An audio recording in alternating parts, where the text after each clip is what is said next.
Lietuvių liaudies pasakos Eglė Žalčių karalienė. Kitados labai seniai, kai žemėje skraidė aitvarai ir lygi dangaus išaugdavo pupos, o tose pupose laumės ant šakų suposi, viename pajūrio miestelyje buvo toks žvejas su pačia.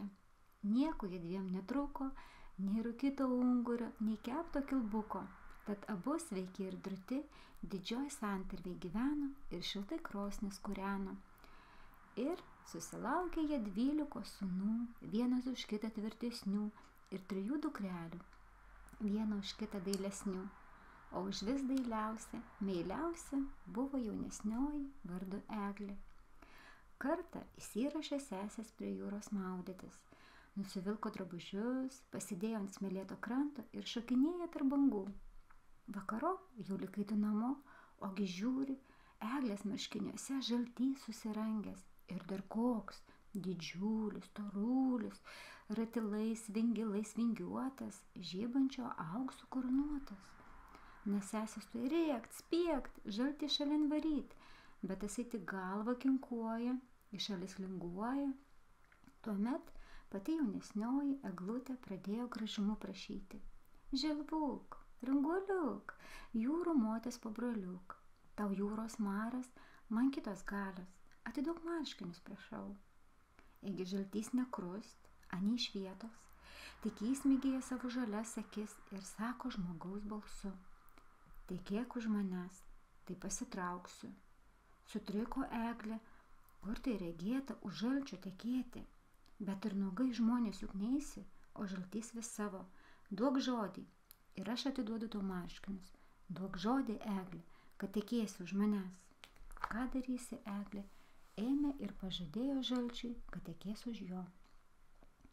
Po 3 dienų, ar neprišliau žalčių žvejo kiemą, žveja žvejienė ir visa jų šeimyna dairosi akis išpūtę, ant langų, stogų, medžių šakų. Visur žalčių kirbinės raivosi, rangosi, tumulais vituriais vyniojasi, o patys didieji žalčiai, kaip slibinai, aukso karietą pro vartus tempia. Eglė į ašaras, o sesutės ją guosti raminti.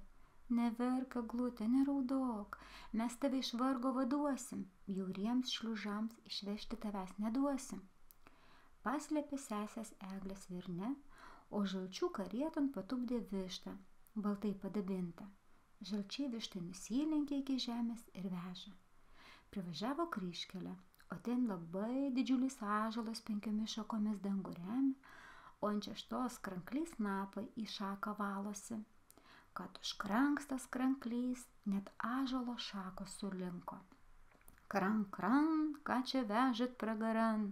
Ak, jūs želviai žalčiai, neregėti žiopliai, tai ne marių pana, o višta nupešta kar. Sušnipštė žalčiai, sušurmuliavo, suraibuliavo visas jų knibždėlynas ir vėl atgal žvejo kiemon persirangė. Tuomet išvedė jiems žąsį baltais vainikais apipintą ir vėl tas pats. Prišliaužė žalčiai kryžkelę, o tas varnas nuo šakos. Kran, ką čia vežat angalan?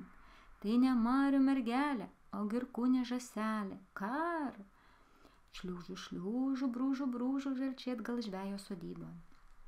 3 kartą įdavė jiems ožką, baltų nuometų papuoštą. Ožka mekena, aukso karietoj, kretena, egi piršliai ir palyda šalimais rangosi, plačiau pevinguriuoja. Privažiavo ąžuolą ir vėl kryžkelė, o kranklys ir vėl. Kran, trenkit galvas ąžuolan, tai ne mergiotė, tik ožkelė mekekiotė. Žalčiai supyko, suvirtė atgalios į žvejo kiemą, kvypštė, šnypštė ir taip pyko, jo kelinė ant kamino užsilipo. Mato žvejas, žvejienė ir visa jų šeimyna, kad nepavyks žalčių gudrumų paveikti. Tad galiausiai, kad ir raudodami, Dievui perkūnai giesmės giedodami, atidavė jie jauniausią dukrelę, 3 brolių seselę.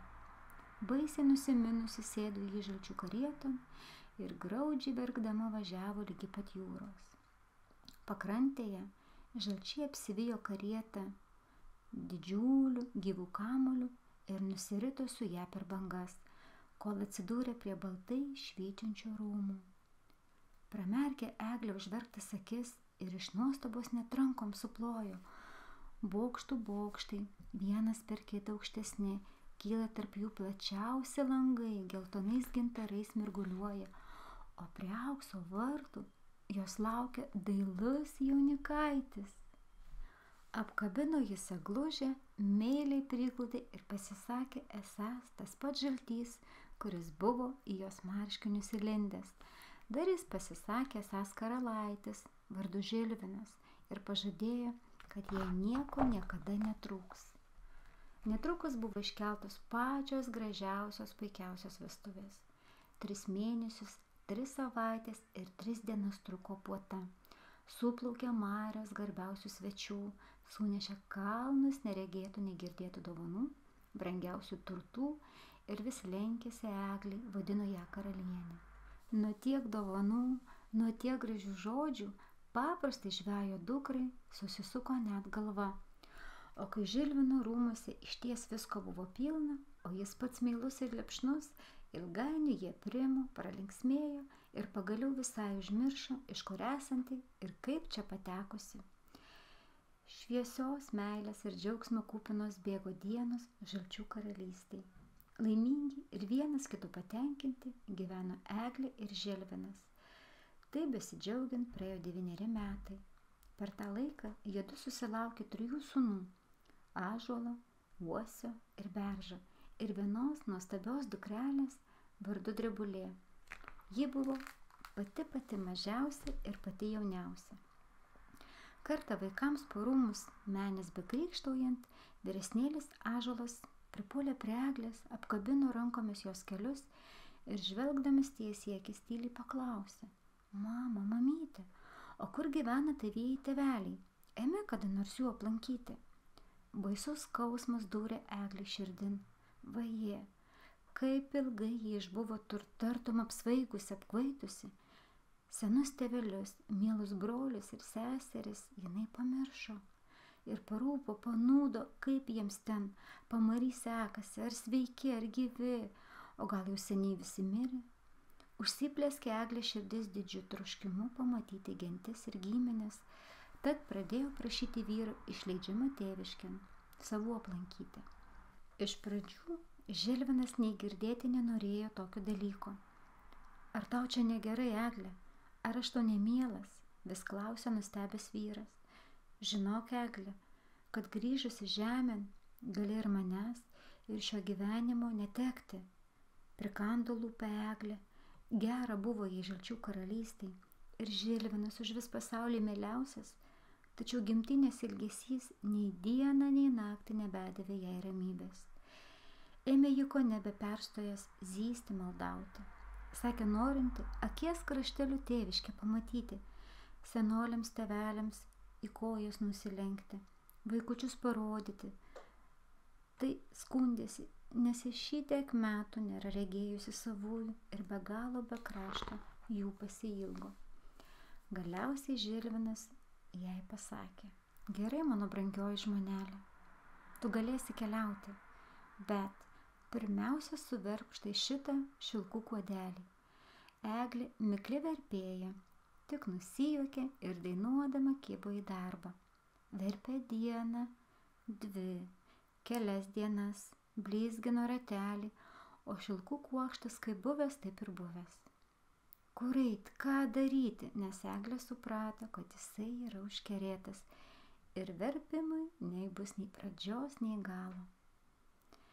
Ėmė jį ir pasigodė seniai raganiai, Žalčių močia vadinamai, o toji, pikta valia turėdama, svetimšalės vargo norėdama, šnairom dirst, akį mirkt, mesk tą kuodą į ugnį, tada baigsi verpti. Vakare tarnams užkūrus židinį, Eglė švist kuodelį liepsnon, šilkas tik purkšt, lyg vėjas kažkas nupurškė. Viena ropūžė didžiulė kaip kultuvė paliko ugnyje raitytis, tai jos leista šilkai iš savęs, nes kuodelis buvo užkerėtas ir ši varlė visuomet kai verpė eglė iš savęs leido šilkus. Ir dabar ugnies pagalba kerai išsisklaidė. Šitaip baigusi kuodelį verpti, eglė ir vėl Žilviną apkabinusi verkė, tėvų namus aplankyti maldauja. O tasai, dėl kuodelio, kurį laiką stebėjęsis, galop rūsčiai susiraukė, lyg ką supratęs, brūkšt geležinės kurpės iš pasuolės, taukštės eglį prie kojų ir sako: kai suavėsi šios geležinės kurpės, tada galėsi keliauti. Apsimovė eglė tas kurpės, eina, mina, brūžina į plytas, akmenis, aštriausius kampus, bet kurpės toros, tvirtos, nė kiek nedyla. Paplūdo apmaudo ašarom Žalčių karalienė. Tokias minsi, joms galo nebus. Ir vėl nakčia paslapčia bėga skuba pas senolę Žalčių močią. Atoji ky. Na taip, mergelė, šių kurpių kaip gyva neįveiksi. Tik kur man jas dėti, kaip suavėti? Be galo nelaiminga prakalbo eglė. O senoji, tik gražiežula, į parklupusią karalienę žiūrėdama, jai širdį piktą linkėdama, savo panosiai smiliumi šmikšt, egliai ausin tik tai šnypšt. Nuneš kurpės pas kalvį ir paprašyk, kad žaizdre pagrūzdintų. Eglė tekina, bėgina, nubėgo pas kalvį. Tasai čirkšt, pasivylino gerai kurpės ugny, paskui džirkšt, dar tekėlų padylino, tad jie per 3 dienas jas nuplėšė, lygiai skilių sunešiojo. Išvydo skylėtas kurpės Žilvinas, apsiblausė šviesios jo akys, nusviro galva. Gerai, galiausiai liūdnas prabilo. Galėsi eglė grįžti žemėn, bet turi pasikepti bent kiškio pyrago lauktuvėms. Kuo pavaišinsi gentis ir giminės? Ką duosiu jų vaikučiams? O pats liepia visoje karalystėje surinkti ir gerai paslėpti aliai vienam indus bei rykius, kad žmona negalėtų pasikepti jokio ragaišio. Eglė dirs šen, dirs ten, visur kaip išluota, anei dubens, kubilo, geldos, tiesiog nieko nėra. Galvoju ir nesugalvoju, kaip atsinešti vandens be kibiro ir užsimaišyti ragaišį be dubens ar duonkubilio. Ir vėl koja už kojos pasenė Žalčių raganė nuėjo, o toji juokais netveria, iš džiaugsmo rankas trina. Tai man valdove, tai man karalienė, tokios menkos misliukės nevalioji įminti, he. Ir braukšt seną rėtį nuo sienos, štai. Betgi jis kiauras, nustero eglė, o tu paimk raugo, kur liko nuo karto, kai duoną kepėjai, ištepk juo rėtį, palauk kol išdžius, tuomet pasisemk jo vandens ir užmaišyk ragaišį. Padarė eglė taip, kaip senoji patarė. Paėmusi raugo, kur liko nuo karto, kai duoną kepė, ištepė rėtį, palaukė kol išdžius. Tuomet pasisėmė vandens ir užmaišė tešlą. Kai gerai iškilo, išsiminkė ir pašovė krosnin dailų pyragą. Tasai čirška, kepa, visa virtuvė, visa karalystė skaniai pakvipo. Užuodęs jo kvapą atėjo Žilvinas, sumenkęs, pajuodęs, tartum nesavas. O eglė, lyg to nematydama, linksma sukasi virtuvei. Pirmam ragaišiui puikiai pavykus, kad pradės daugiau jų maišyti, vieno po kito kepti. Prikepė visą kalną pyragų, bandelių, raguolių, vienas už kitą dailesnių, vienas už kitą gardesnių. Na matai, dabar jau turiu kiškio pyrago ir giminėms, ir jų vaikams, ir dar kaimynams liks. Patenkinta kalbėjo vyrui eglė, dėliodama lauktuvės į krepšius. Nusiminė Žilvinas, mato net kalbė žmonos nuo to, kas lemta. Ką darys? Dar nuo savęs pridėjo dovanų eglės tėveliams ir giminėms ir pro ašaras kelio nematydamas palydėjo ją su vaikais prie jūros kranto. Iškėlęs sausumon, prisakė viešėti nedaugiau kaip 9 dienas. Ilgiau nebūk nei valandos, kitaip nebegalėsi sugrįžti eglė, tarė liūdnu balsu, lyg iš po žemių Žilvinas. Viešnagiai baigiantis, išeik viena su vaikais ir atėjusi čia pašauk mane. Žilvinė, žilvinėli, jei tu gyvas, atplauk pieno puta, jei negyvas, atplauk kraujo puta. Suvirpėjo Eglei širdis nuo tokių žodžių, bet ji taip tvirtai buvo užsispyrusi aplankyti giminės, kad greitai užgniaužė virpulį ir blogą nuojautą. Jeigu, kalbėjo toliau Žilvinas, pamatysi atplaukiant pieno putą, žinok, aš dar gyvas ir tave su vaikais tuojau pasiimsiu, o jei iškils kraujo puta, aš galą gavęs ir manęs jau niekada nepamatysi. Taip tarė Žalčių karalius, nubraukė ašarą ir kiek patylėjęs sako: Egi jūs, vaikai, jokiais būdais neprisitarkit nei gyvai dvasiai, kaip mane šaukti reikia. Taip tarė Žilvinas, nėrė atgal į gelmes, o Eglė, vadina vaikais, pasuko į savo tėviškę. Eglei pravėrus tėvų kiemo vartus, iš pradžių niekas jos net pažino, tokia puikiai ir daili ji buvo tapusi. Kai namiškiai pagaliau suprato, kad tai seniai apraudota sesė grįžo ir dar su vaikais, gardžiausiais kiškio pyragais ir aibių kitokių nuostabių lauktuvių, kilo toks klegesys, tok alasas, tokia linksmybė, kad žmonės net iš tolimiausių kaimų skubėjo, gužėjo jos apžiūrėti. Per dieną kitą svečių priplūdo 9 galybės, taigi tuoj buvo padengtas ir valgiais nukrautas ilgiausias stalas, kad kiekvienas svečias galėtų sočiai pavalgyti ir būtų deramai sutiktas, pavaišintas ir apkabintas. Visi vienas per kitą klausinėjo, kaip Eglė tokia graži ir puošni palikusi, ar gera jai su Žalčiais gyventi, kokia ten buitis, kokia tvarka, ar linksma, ar smagu Marių karalystėje. Kraipė galvas, stebėjosi giminės ir artimieji, argi tai gali būti tiesa, argi gali taip gerai sektis ir ar gali būti geras gyvenimas Žalčių karalystėje. Kai kurie netiesiai pasakė, kad jie netiki, ką Eglė pasakoja. Tuo tarpu Eglės artimieji, broliai, seserys ir tėvai patyliukais galvoja, kaip čia padarius, kad jai grįžti nebereikėtų. Paslapčia, besikuždėdami, sutarė geriausiai būsint vaikus iškvosti, ištardyti, kaip jų motina grįždama šaukianti savo vyrą, o paskui nuėjus pajūrin, jį patiems pasišaukti ir nudaigoti. Taip jų jaunesnioji sesė liksinti namuose su vaikais ir su visais turtais. Taigi broliai pirmiausia išsivadino miškan vyriausiai Eglės sūnų Ąžuolą, sakydami, kad erelio lizdą parodysi. Smalsaudamas mažų ereliukų pasižiūrėti, berniukas patraukė miškan sykiu su dėdėmis, o šie, pavedėję jį tankumynan, apstojo ir pradėjo vienas per kitą klausinėti, kaip močia tėvą ketinanti prisikviesti, kai ateis laikas atgal į jo karalystę keliauti. Pasakyk, kur jo laukti, kokiu vardu jį pašaukti, jeigu ne, tai gausi rykščių į kailį, vat pamatysi. Tačiau bernaitis apsimetė nieko nežinas, net ir rykštėmis plakamės, dantis sukandęs tylėjo.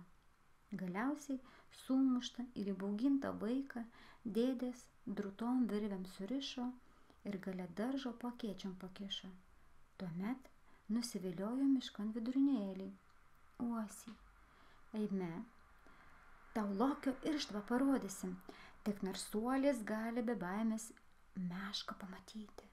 Aš nei lokių, nei vilkų nebijau, narsiai atsakė dėdėms uosis ir nuėjo su jais. Pasivadinę tokeliau dėdės ratu apstojo bernaitį ir pradėjo piktuoju gąsdinti, kamantinėti, kaip močia tėvą šauks.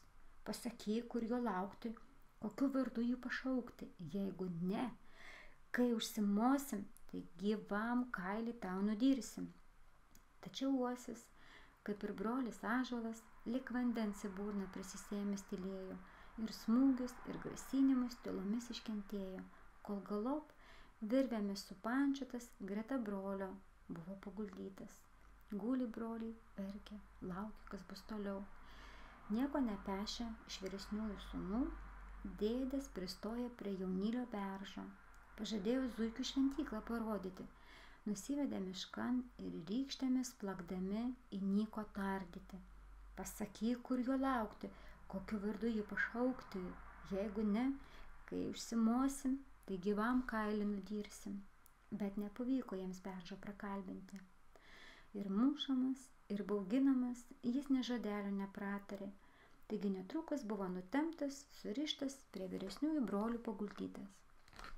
Galiausiai dėdė susimokė pradėjo mažą drebulėlę saldainiais vilioti, ją supuoklėse supti, visokius nebūtus dalykus žadėti. Galop nusivedė miškan, parodė pundą rykščių.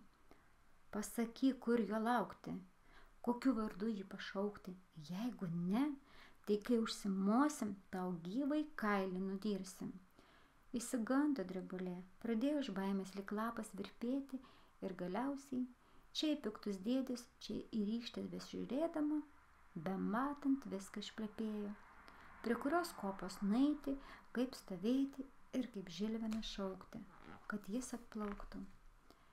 Tada visi 12 brolių pasiėmė dalgius ir patraukė pajurin. Jiems beinant suvilnijo sošė jūra, pakilo bangos pursluotos. Lenkdamas prie žemės medžius atskubėjo atužė vėtros smarkiausios. Paniūro, apsitraukė dangus, pliekdamas žaibais, juodų žirgus piktai pradundėjo perkūnas, tačiau broliai ir toliau žingsniavo bailės drebulės nurodyton vieton. Dar garsiau sustūgo vėtros, padūko blaškyti bangas tarsi kalnus, juodus patibusius dundino perkūnas, vienas po kito, pliauškino žaibų botaglis. Bet broliai vis ėjo ir ėjo ir ėjo. Galop, bemaž priėjus drebulės tartą kalvelę, perkūnas taip žiebė, kad žemė aplinkui sudrebėjo. Baisu pasidarė broliams. Pabūgo jie perkūno rūstybės. Darydamas į vienas į kitą, jau norėjo sukti atgal, bet vyresnysis brolis, sudėjęs rankas prie burnos, sustojo prie kranto ir ėmė šaukti. Žilvinė, žilvinėlė, jei tu gyvas, pieno puta atplauk, jeigu negyvas, atplauk kraujo puta. Negyva dvasia jam neatsiliepė, tik vieną po kitos ritosi bangos ir tiško į krantą.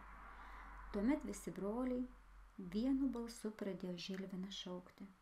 Po kurio laiko žiūri, pakilo tarp bangų balta pieno puta ir pradėjo plaukti artyn. Kad pradės broliai dalgėmis tą putą kapoti, tol davė, kol ji pasruvo krauju ir dejuodama nuplaukė atgal. Nei gyvi, nei mirė, praėjo žudikai broliai namo, bet nei žodeliu neprasitarė Egliai, ką jie nakčia padarė. Praėjus 9 dienoms, Eglė atsisveikino su giminė, gentimis ir kaimynais, apkabino mamą, tėtę, brolius ir seseris, žemai nusilenkė jiems ir vaikais vedina nuėjo pajurin. Ten sustojo prie kranto sutartoj vietoj ir pradėjo šaukti.